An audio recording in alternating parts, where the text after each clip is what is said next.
Barbecue. Few words in the English language are as appetite enticing or mouth-watering as barbecue. Now, many of you may be dry rub purists, but for me, barbecue has always been a saucy affair. It comes down to the sauce, and that's what we're going to do today. Of course, some imported food stores and local shops do sell barbecue sauce here in China, but the local brands might not be the same flavor that you're used to or what you're looking for. In that case, best option is to make your own, and that's what we're going to do today. I'm going to show you how to make your own barbecue sauce, and then in later videos, I'll give you a few recipes where you can use that sauce. Let's get into the kitchen and start cooking. Barbecue sauce. If you're really in a pinch, you can just do a simple 2-to-1 ratio ketchup to brown sugar. 2 parts ketchup to 1 part brown sugar. But since we're using brown sugar in our recipe already, using ketchup is going to be even more sugar. And if you're like me, you try to avoid that, let's say goodbye ketchup. For your sauce, like I said, since we're not going to use ketchup with the brown sugar, cut down on the sugar, I've got 2 cups of pureed tomato. You can use canned, diced, whatever you want. Tomato paste, crushed tomato. You just want tomato-based liquid. A half cup of soy sauce, 1 cup light brown sugar. You can use regular brown sugar, dark brown sugar. It'll still taste the same, but the sauce will come out very black.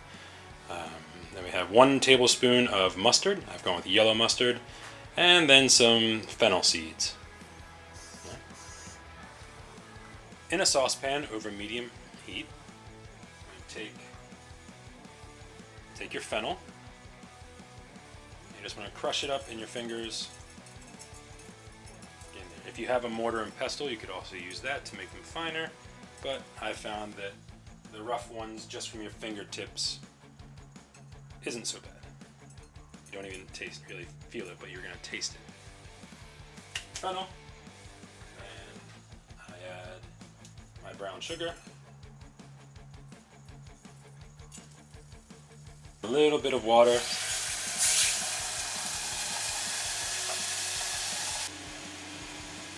Make sure you stir it regularly. Don't want it to burn.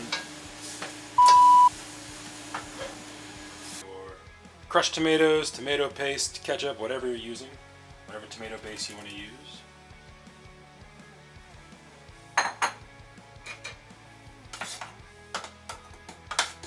Mix.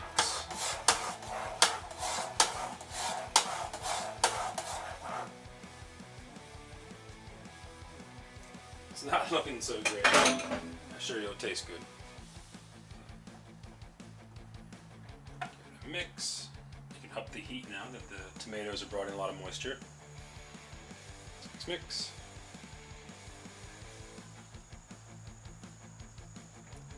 You're going to let that simmer and reduce for about probably 5 to 10 minutes. Just check on it regularly.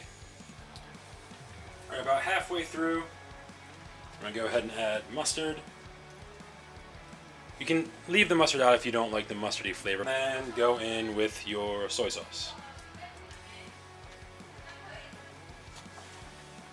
Now, using tomato puree or tomato paste would be the ideal, but again, my whole channel is about trying to make it work with what you have, because you might not be able to find canned or jarred tomato paste in the store, which for me, I can't. I would have to order online or go to an imported food store. And again, that's expensive, but tomatoes are cheap.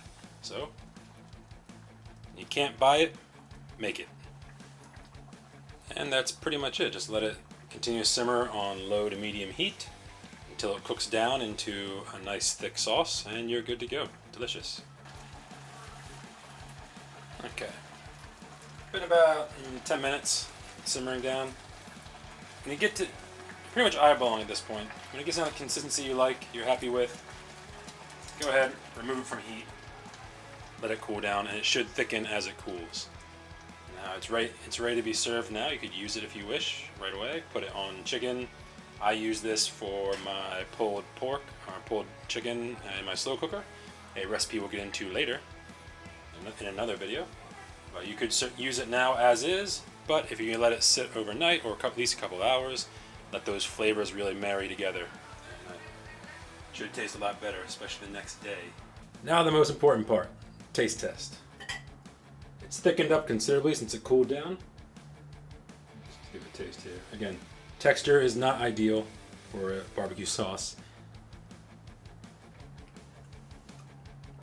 You know what? I kind of like the tomatoes in the food processor. It adds an extra body to it, a little extra texture to it. The sweetness is there, the tanginess, or the mustardy kick. Yeah. You could definitely use this on anything that requires barbecue sauce. Chicken, ribs, pork, a nice barbecue bacon burger, whatever you're gonna make.